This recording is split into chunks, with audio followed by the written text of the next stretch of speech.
I always knew I was the extra piece in the Bennett family puzzle. Never quite fitting, never quite wanted. That evening, as I stepped into my parents' house in Austin, the air seemed colder than the brisk October chill outside. The family photo still hung in the hallway. Charles, Deborah, Brooke, and me. But it told the story better than words ever could. Brooke, radiant at the center, Dad's hand on her shoulder. Mom leaning in, smiling. And me. Half hidden behind a lamp, face barely visible in the frame. I paused, studying it for a beat longer than I should have. Inside, the house was immaculate as always, a showroom of polished wood floors and pristine countertops. The dining table gleamed under the chandelier's soft glow, set for Thanksgiving planning, but it felt sterile, as if no one actually lived there. Brooke's laugh rang out from the kitchen, too loud, too perfect.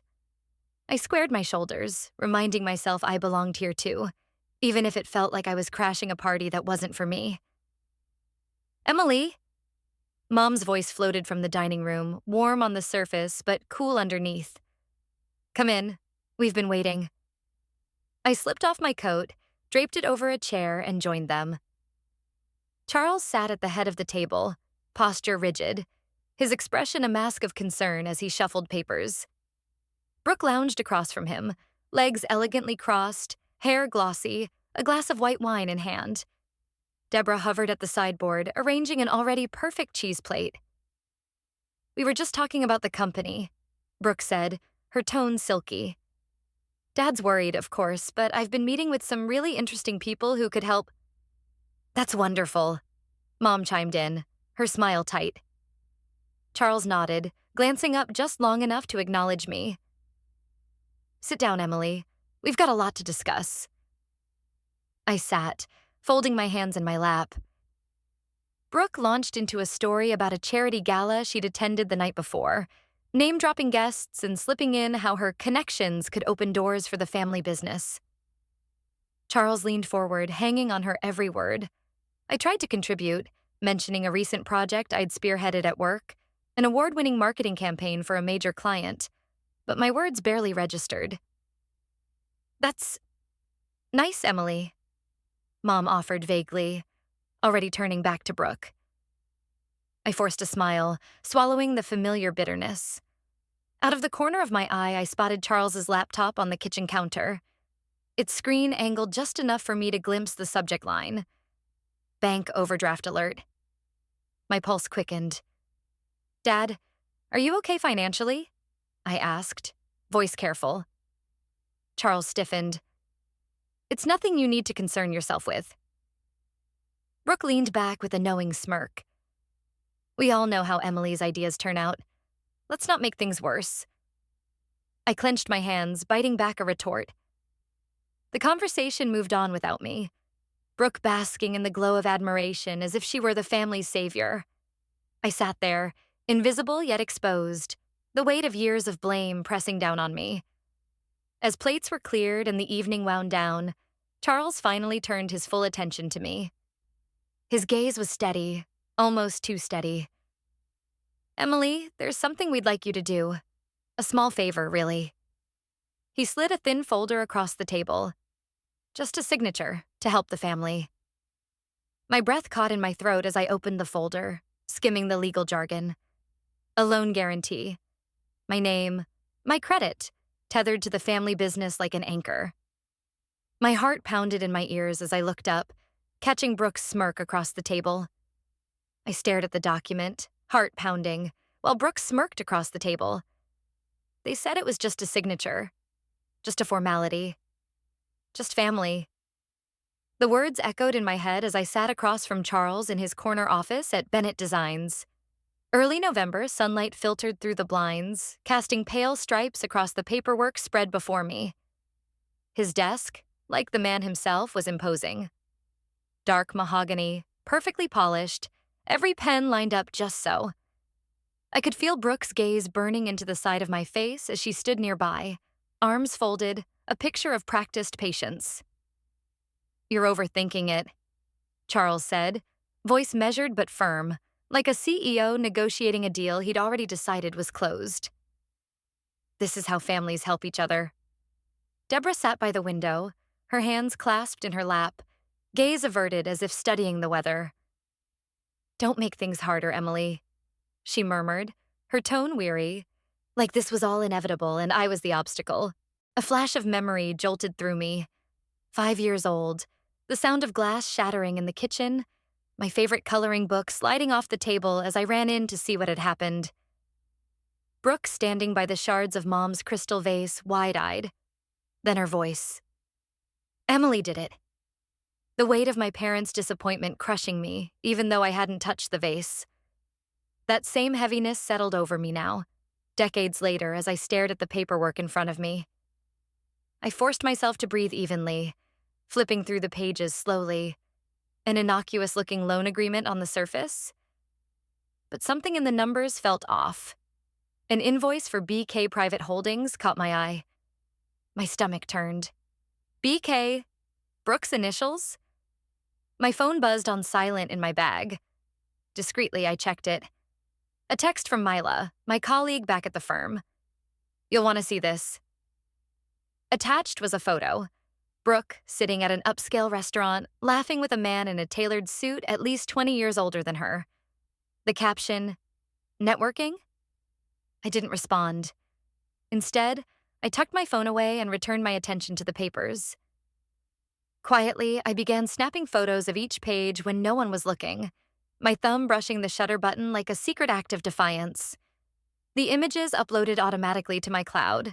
Insurance, in case I needed it later. Charles's voice droned on, explaining how the loan would stabilize the business, how they just needed a little breathing room. Brooke nodded along, all doe-eyed innocence. I could feel the pressure mounting, a vice closing in around me. Emily? Charles prompted, his tone sharpening. I looked at him, then at the papers, then at Brooke's carefully composed smirk. My heart raced, but Dr. Carter's words floated back to me, steady and calm. You can't save people who don't want to be saved. My fingers tightened around the pen. I'll sign it, I said, my voice steady, surprising even myself. But I want monthly financial reports. And oversight. Every major decision comes to me before it's finalized. Charles's face twisted for a fraction of a second. Surprise, maybe even annoyance. But then smoothed over. Brooke's expression faltered, a flash of something dark in her eyes before she caught herself. Of course. Charles said smoothly, reaching for the papers. Whatever makes you feel comfortable. I signed, my name curling across the page like a tether. Binding, but with terms. Brooke stepped forward as the papers were gathered. She wrapped her arms around me, her perfume cloying, her voice soft in my ear. Let's see how long you last, big sister. My skin prickled, but I didn't pull away. Not yet. Later, in the safety of my apartment, I opened a new folder on my laptop and labeled it Family Evidence. Thanksgiving wasn't supposed to feel like a courtroom, but there I was, on trial in my own family. The long dining table stretched in front of me like an endless battlefield, every plate and polished glass a weapon. The scent of roasted turkey and cinnamon rolls hung in the air, but it felt cloying, suffocating. The dim light from the chandelier cast shadows across the table, making the faces of my family flicker like a jury waiting to deliver a verdict. 2 years ago, I'd stood up at this very table to say a few words about gratitude. I had barely gotten through my first sentence when Brooke interrupted, breathless with an announcement about her new internship at a prestigious firm. The applause that followed drowned out my voice, leaving me sitting down quietly, my words unsaid. Now it was happening again. Only worse. Charles sat at the head of the table, carving the turkey with surgical precision, every movement controlled. Deborah hovered nearby, occasionally offering a brittle smile that never quite reached her eyes. Brooke, of course, was the star, flashing her perfect smile, recounting stories from her latest networking event as if she were the guest of honor at her own gala. Aunt Susan and Uncle Greg nodded along politely, while Grandma May sat silently, watching but not speaking, her wrinkled hands folded tightly in her lap. I tried to contribute, mentioning a project at work, a new client I'd landed. Charles didn't look up. "That's nice, Emily," he muttered, as if I'd told him the weather forecast. Then Brooke chimed in, her tone laced with sugar. "Oh, Emily, didn't you forget to send out those reports Dad asked for? He told me the other day."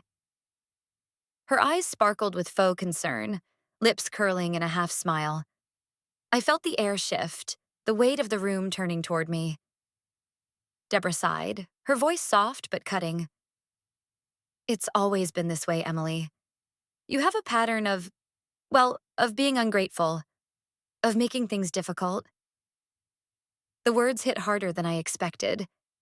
I tried to keep my voice even, measured. "Actually, I've been reviewing the company's finances, and there are some serious inconsistencies, like invoices to BK Private Holdings.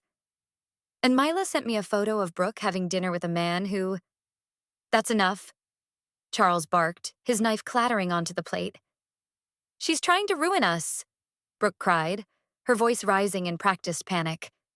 "Why else would she bring this up during Thanksgiving?" The room crackled with tension. "I'm just trying to understand what's going on," I protested, but my words barely registered over the sudden swell of voices. Then Deborah spoke, her voice quiet but devastating. "I forged your signature on the last refinancing application. It was for the family's sake." She looked down at her lap as if ashamed, but not enough to stop. My breath caught. The room erupted. Charles yelling about loyalty, Aunt Susan tutting about family unity, Uncle Greg muttering about how I should be grateful for all my parents had done. Grandma May didn't say a word, just stared at her plate as if it might open and swallow her whole. I stood up, my legs trembling, hands clenched into fists at my sides. My voice tried to rise above the noise, but it was like screaming into a storm. No one listened. Charles's hand slammed down on the table, making the silverware jump. His voice was a whip crack.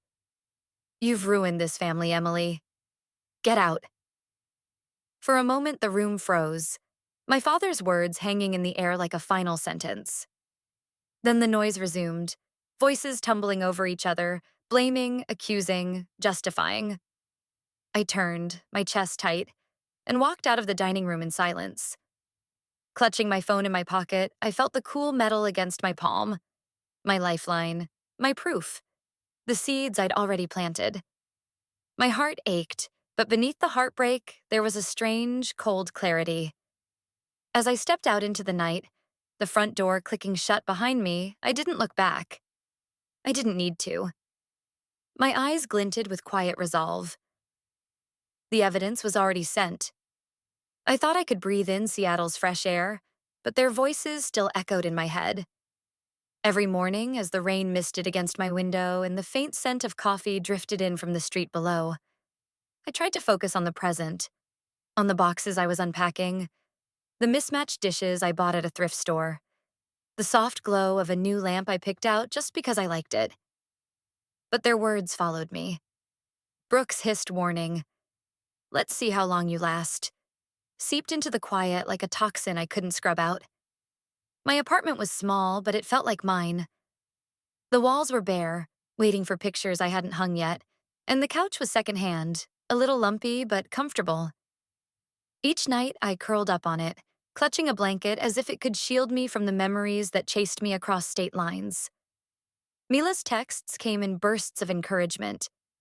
"You're strong, you've got this." Her face appeared in video calls, eyes warm and worried, her voice grounding me when the silence grew too heavy. Rosa, my neighbor, popped by with mugs of tea and advice that felt more like a warning. "Don't let them pull you back in, Karita. They'll try. They always do." The email started arriving a week into December. First, from the bank. "Investigation in progress. Your statement has been received." Relief flooded through me, a breath I hadn't realized I was holding. Then came the darker ones. An anonymous message. "You'll regret this." A voicemail from a blocked number. "Families should stick together. Remember that." And then the email from Brooke, cold and precise. "Thinking of forwarding some interesting details about you to your boss." Wouldn't want your new team to think you're unstable, would we? My hands shook as I read it, but my resolve didn't falter. I gathered every email, every message, every threat, and forwarded them all to Margot, my lawyer. The subject line I typed felt like a declaration. Family threats, evidence. Rosa and I sat at Cafe Luna that afternoon, the scent of freshly baked pastries weaving between us. She sipped her coffee slowly, watching me over the rim of her cup. "You look like you're waiting for an earthquake," she said gently. I tried to smile, but it cracked at the edges. "They won't stop," I whispered. She set her cup down, her gaze steady and fierce. "Then you don't stop either. You've already done more than most. Just keep going." It wasn't a grand speech, but it was enough. The call from Margot came later that evening, her voice urgent but triumphant. "Charles has been arrested. Your evidence helped trigger a formal inquiry. Embezzlement, fraud, and more. It's happening, Emily." I sank onto my bed, the phone pressed against my ear, tears prickling at the corners of my eyes. Relief. Dread. It was all tangled together. The notification pinged before I could hang up. An email from Brooke. The subject line: "You'll pay for this." I stared at it, the words blurring as my heartbeat thundered in my ears. I knew the war wasn't over, but I wasn't running anymore.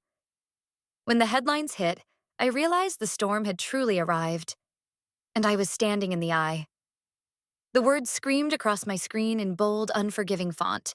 Bennett design scandal. CEO arrested for fraud. Daughter involved? The office air felt thicker than usual as I walked in, whispers curling through the cubicles like smoke. My colleagues barely met my gaze, eyes flickering from me to their phones and back again. I could almost hear the unspoken questions in the space between us. Is it true? Did she really do it? I took a deep breath, my fingers tightening around the strap of my bag. Dr. Carter's words circled in my mind like a mantra I didn't know I'd need so soon. They will try to rewrite the story. Don't let them. The notifications on my phone buzzed relentlessly. News alerts, social media pings, texts from numbers I didn't recognize. Then Brooke's post surfaced, bright and venomous. "My sister betrayed us all for her own gain. I hope she can live with herself." My chest tightened, the weight of her words pressing in. The comments under her post piled up. Friends, family acquaintances, even strangers chiming in. Some offering sympathy, others feeding the flames. I felt the old familiar pull, the instinct to explain, to defend, to fix the narrative. But I didn't. Instead, I sat at my desk and opened my laptop, waiting for the inevitable. It came at 10:47 a.m. An email from Veronica's assistant, marked "Urgent Meeting Request." The walk to her office felt like a slow-motion descent into a courtroom I hadn't prepared for. I knocked once, then pushed the door open. Veronica looked up from her desk, her expression unreadable. The blinds behind her framed the gray Seattle skyline, rain streaking the windows. "Emily," she said, gesturing for me to sit. I sat, heart pounding in my chest, every muscle tense. She folded her hands on the desk, her voice calm but firm. "I'm going to ask you one question. Tell me the truth. Is any of what's being said about you true?" I met her gaze head on, steady and sure, because the truth, my truth, was all I had left. Number, I didn't do any of the things they're accusing me of. I tried to help my family, but when I started asking questions, they turned on me. Veronica nodded slowly, as if weighing my words against something invisible in the air. Then she leaned back in her chair. "Good, because your work here speaks for itself. I stand by you." The release of tension was so sharp I nearly sagged in my chair. Relief flooded through me, mingled with disbelief. I wasn't used to someone taking my side. "Thank you," I managed, my voice a rasp. Her lips quirked in the faintest of smiles. "Don't let this distract you. We've got a business to run, and you're a key part of it." I left her office lighter, but not unscathed. The cost of standing up, of telling the truth, was real. My name was tangled in the headlines, my reputation a battleground. Yet for the first time in my life, I felt something new flickering beneath the fear. Vindication. Later that evening, as I sat in my apartment, the glow of the city beyond my window, my phone buzzed once more. It was a text from Brooke. "You think this is over?" "It's not." It wasn't the apology I'd hoped for, but it was enough. The video call opened on my screen, and there they were, Deborah and Brooke. My mother's face looked older, worn down by a lifetime of choices that had finally caught up to her. Brooke, by contrast, was tight-lipped and glaring, her posture rigid, as if she were holding herself together by sheer force of will. The tension seeped through the pixels, heavy and unrelenting. I thought of the letter I had left behind months ago, the one I wrote before driving away from Portland. "I wish you well. Please don't contact me." The words had been final, a severing of the cord I'd clung to for too long. And yet, here we were. "Emily?" Deborah began, her voice quiet, almost hesitant. "Can we talk?" I hesitated, the familiar tug of guilt pulling at me like an undertow, but I forced myself to stay still. I nodded, just once. Brooke didn't wait. She leaned forward, her face filling the screen like an accusation. "You ruined us. Dad's in jail. We lost everything because of you." I let her words settle, unflinching. My voice when I spoke was calm, almost detached. "You lost it long before I left. I just stopped covering for you." Deborah's gaze dropped, her hands twisting in her lap. She looked like she wanted to melt into the floor, to be anywhere but here. "We did wrong by you," she admitted, so quietly I almost missed it. "I see that now." Brooke scoffed, the sound sharp, cutting. "You'll regret turning your back on family." I felt the old script trying to play out, the same lines they'd used my entire life. But it was like watching a scene from a play I no longer believed in. I shook my head slowly. "I don't regret saving myself." The silence that followed was deafening. Deborah's eyes glistened with unshed tears, but Brooke just stared, a storm barely contained. I could feel it in my bones. This was the last call, the final chapter. "I think we're done here," I said, my voice steady. I ended the call before they could respond, the screen going dark as the connection cut.